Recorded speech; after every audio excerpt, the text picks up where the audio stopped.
Hi, I'm Chris Stirewalt, and this sure is shooting is power play. Hello, Internet. Okay, so Hillary Clinton is a former Secretary of State. I don't know whether you know that, but she is. And you may have heard something about her email.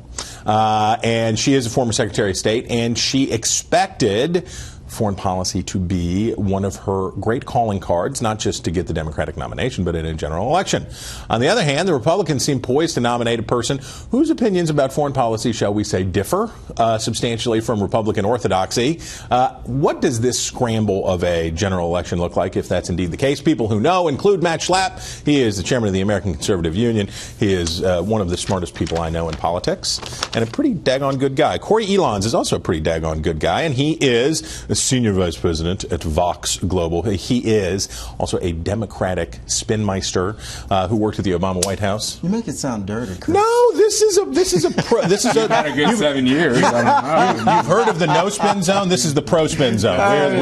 We favor political communicators. There you go. Okay, so Corey, Hillary Clinton is facing what we call an asymmetric threat from Donald Trump on foreign policy, because she was going into a general election on the assumption that she would be facing a Republican who was more hawkish than her, right? She was going to, Hillary is pretty hawkish for a Democrat, but she was going to be facing somebody more hawkish than her in a general election. Instead, she finds herself facing a candidate who is for pulling back internationally instead of stepping forward internationally.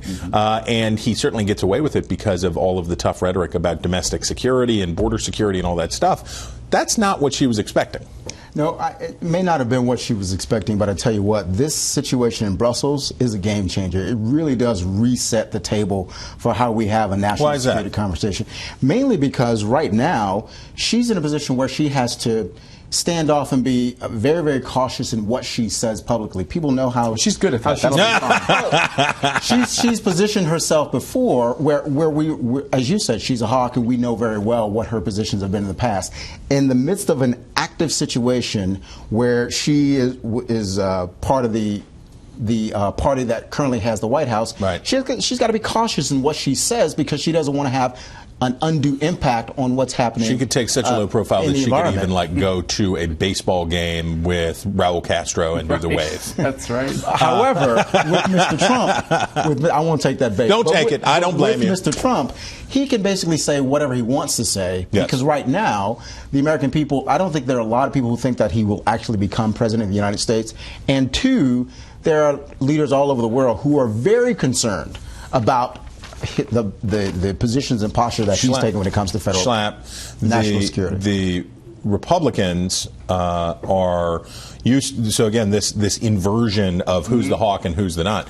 You have to expect that when Hillary Clinton really has it locked up, because it's locked up, but when it's done, and the Bernie Sanders voters have been placated or subdued, that in that time, Hillary Clinton's going to move right on national security, and she's going to try to steal national security voters from Trump, isn't she?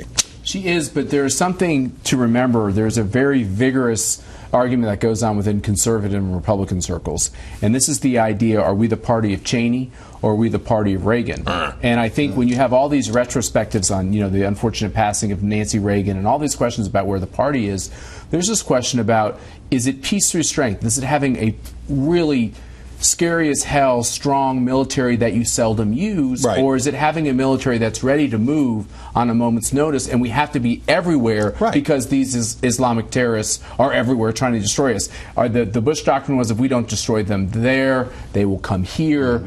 And Trump's doctrine is clearly very much different. It is walls. It is reseed. It is use the Air Force. It is don't use ground troops.